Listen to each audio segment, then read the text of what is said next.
நம்முடைய தலைவர் மாநில தலைவர் அண்ணாமலை தம்பி அவர்கள் எப்பயுமே எனக்கு அக்கா உங்களை மாதிரி ஒரு தியாகம் பண்ணிட்டு நம்ம கட்சியில் வந்து இருக்கிறவங்க ஒருத்தர் கூட கிடையாதுக்கா, நிச்சயமாக உங்களுக்கு என்ன உண்டோ அந்த அங்கீகாரம் வரும், நீங்கள் நிச்சயமாக நல்ல ஒரு பணியில் கட்சிக்காக நீங்கள் இப்பயும் நீங்கள் வேலை பார்த்துட்டு இருக்கீங்க கட்சிக்காக, அதில் இருவேறு கருத்து இல்லை.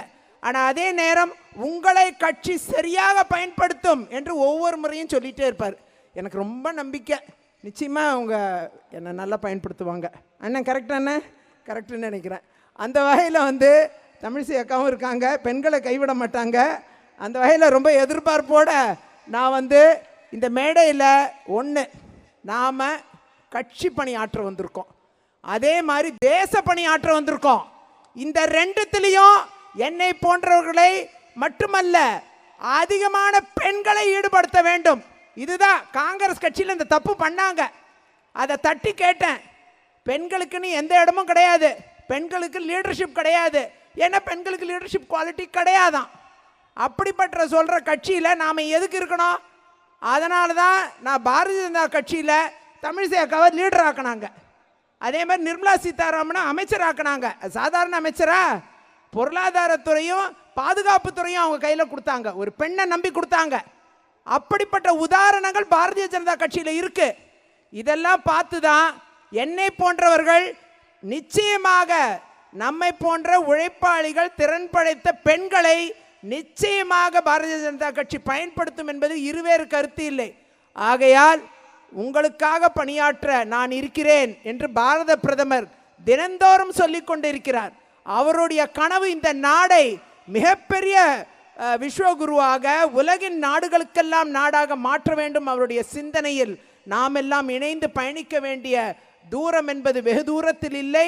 நிச்சயமாக தமிழ்நாடும் மிகப்பெரிய உச்சத்தை அடையும். கட்சி நல்லா வளர்க்கணுங்க. கட்சி வளர்க்கறதுக்கு நம்ம கட்சியை நம்ம வளர்க்கணும். கூட்டணி கட்சி முதுகில் சவாரி பண்ணிக்கிட்டு கட்சி வளர்க்க முடியாது. எனக்கெல்லாம் அந்த தெளிவு இருக்கு. நீங்கள் காங்கிரஸ் கட்சியில் அதே தப்பு.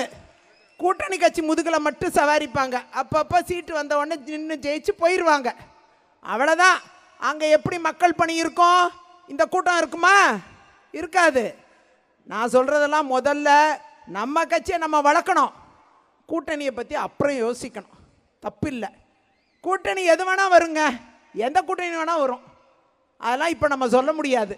ஆனால் அதே நேரம் வெற்றி கூட்டணியாக பாஜக இருக்கும் என்பதில் இருவேறு கருத்து இல்லை.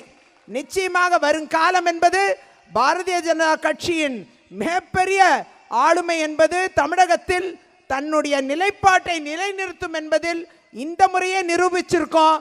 வரக்கூடிய சட்டமன்ற தேர்தலும் நாம் மிகப்பெரிய கூட்டணியாக அமைத்தோ அமைக்காமலேயோ எப்படி இருந்தாலும் சரி, பாரதிய ஜனதா கட்சி வெறும் வாக்கு சதவீதமாக இருக்காது, ஓட்டுக்களாக மட்டும் இருக்காது, சீட்டுக்களாக மாறும் என்பதில் நம் உழைப்பின் மூலமாக சாதித்து காண்பிக்க வேண்டும் என அன்போடு கேட்டுக்கொண்டு விடைபெறுகிறேன்.